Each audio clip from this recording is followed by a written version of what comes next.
ക്രിക്കറ്റിലേക്ക് സഞ്ജു വരുന്നു, ആകസ്മികമായി വരുന്നു. അച്ഛൻ്റെ പ്രേരണ, പ്രചോദനം, പിച്ച് വെക്കുന്നു, കേരളത്തിൽ കളിക്കുന്നു.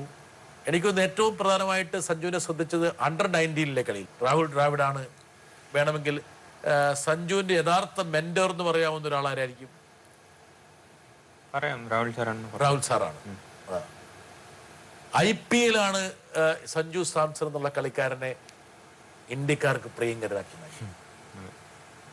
2013 ഏറ്റവും ബെസ്റ്റ് യങ് പ്ലെയർ എന്നുള്ള പദവി കൂടി സഞ്ജുവിന് വാങ്ങിക്കൊള്ളു. സഞ്ജു ഇതിനൊക്കെ തൃപ്തനാണോ? അല്ല, തൃപ്തിയായിട്ടില്ല. ഇല്ല, അവിടെ എത്തണം അല്ലേ? എത്തിയില്ല. അങ്ങനെയാണ് 2-3 വർഷമായിട്ട് അങ്ങനെയാണ്. പ്രതീക്ഷ വിട്ടിട്ടില്ല. പ്രതീക്ഷ ഒരിക്കലും വിട്ടില്ല. പക്ഷെ അങ്ങോട്ടാണ് സഞ്ജു നീങ്ങുന്നതെന്നാണ് എല്ലാരും പറയുന്നത്. അതെ, എനിക്കത് അറിയാം. അതാണ് ആ ഒരു ഡിറ്റർമിനേഷൻ, നിശ്ചയദാർഢ്യമാണ് ഒരു പക്ഷേ സഞ്ജുവിനെ മലയാളിക്കും ഇന്ത്യക്കാരനൊക്കെ പ്രിയങ്കരനാക്കി നിർത്തുന്നത്. സമ്മർദ്ദങ്ങൾ ഒരുപക്ഷെ ഈ ക്രിക്കറ്റ് എന്ന് പറയുന്നത് വലിയ ഒരുപാട് ആൾക്കാർ കാണുന്ന കളിയായി കൊണ്ട് അതിനനുസരിച്ച് സമ്മർദ്ദം വർദ്ധിച്ചുകൊണ്ടിരിക്കും.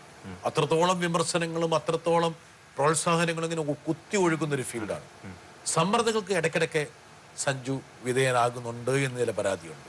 ചില സമയത്ത് ഒരു മൂഡ് ഔട്ട് ആകുന്നു. പല വാർത്തകളും വിവാദങ്ങളും സഞ്ജു സൃഷ്ടിച്ചു. സഞ്ജു മറ്റേ ഡ്രസ്സിംഗ് റൂമിൽ പോയിട്ടൊരു ബാറ്റ് എടുത്ത് എല്ലാം അടിച്ച് പൊട്ടിച്ചു എന്ന് പറയുന്നു. അങ്ങനെ ഒരു സംഭവം ഉണ്ടായല്ലേ? സംഭവം ഉണ്ടായി. സംഭവം എല്ലാ മാച്ചും ഉണ്ടാവാറുണ്ട്.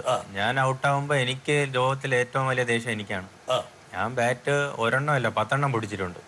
അപ്പൊ ഞാനല്ല അതിനെ പുറത്ത് വിട്ടത്. അത് വീട്ടിന്റെ അകത്ത് പല പ്രശ്നങ്ങളുണ്ടാവും. അപ്പൊ എന്റെ ഡ്രസ്സിംഗ് റൂമും എന്റെ ടീമും ഞാൻ കളിച്ചുകൊണ്ടിരുന്നപ്പോ ഞാൻ ബാറ്റ് ചെയ്ത് കുറെ മാച്ചായിട്ട് കേരളത്തിന് വേണ്ടി പെർഫോം ചെയ്യുന്നില്ല. അതിന്റെ വിഷമം ഒരു സൈഡ്, എനിക്ക് ഇവിടെ ഒരു നല്ല സ്കോർ അടിച്ചാൽ മുകളിലോട്ട് പോകാന്ന് പറഞ്ഞ വിഷമം വേറെ സൈഡ്. അപ്പോൾ ഇതൊക്കെ ഫ്രസ്ട്രേഷനും കൂടി ഞാൻ ഇങ്ങനെ കളിച്ചുകൊണ്ടിരിക്കുകയാണ്. അപ്പോൾ അതിന് മുമ്പത്തെ 3 മാച്ച് ഞാൻ ഒന്ന് ബാറ്റ് എടുത്തെറിഞ്ഞു. 4ാമത്തെ ബാറ്റ് എടുത്തെറിഞ്ഞപ്പോഴാണ് പ്രശ്നമെന്ന് തോന്നുന്നത്. എന്തിനാണോ ആയെന്ന് എനിക്ക് ഇതുവരെ മനസ്സിലായിട്ടില്ല.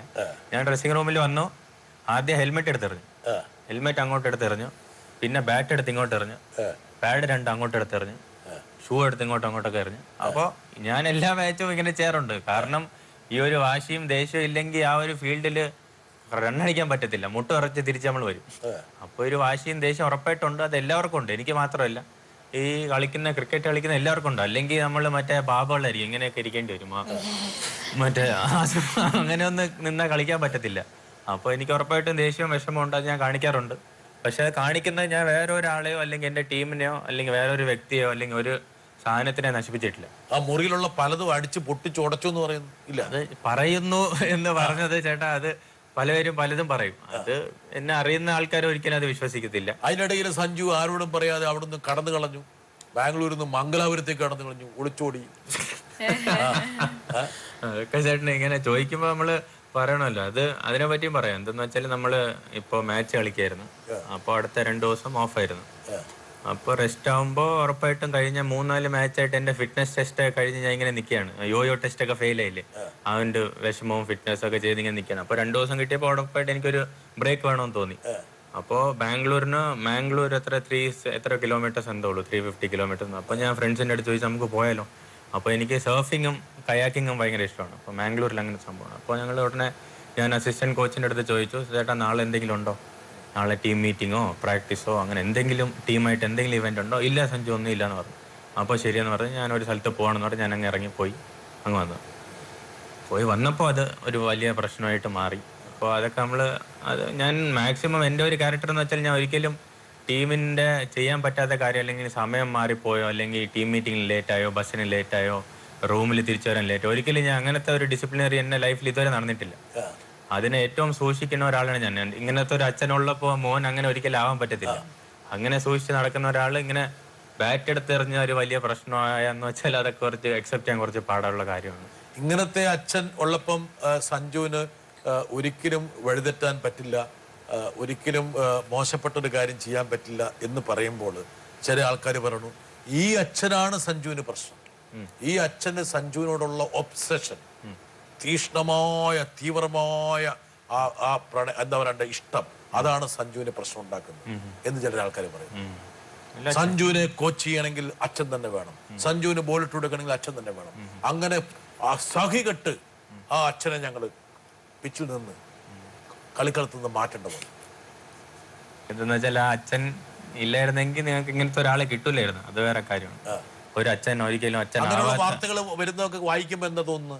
വായിക്കുമ്പോ അടുത്ത ബാറ്റ് എടുത്തെറിയാൻ തോന്നും, ബോൾ എടുത്തെറിയാൻ തോന്നും. അതൊക്കെ ബാറ്റ് എടുത്തെറിയുന്ന രോഗത്തെ ഒന്ന് നിയന്ത്രിക്കാൻ ശ്രമിക്കണം.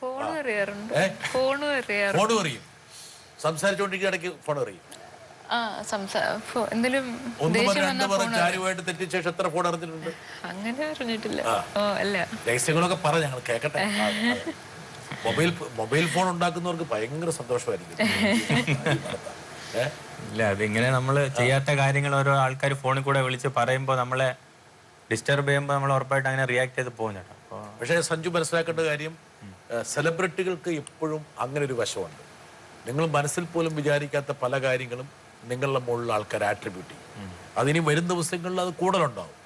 അപ്പോൾ അതും കൂടി മനസ്സിൽ ഉൾക്കൊണ്ടുകൊണ്ട് വേണം നമുക്ക് മുമ്പോട്ട് പോകാൻ.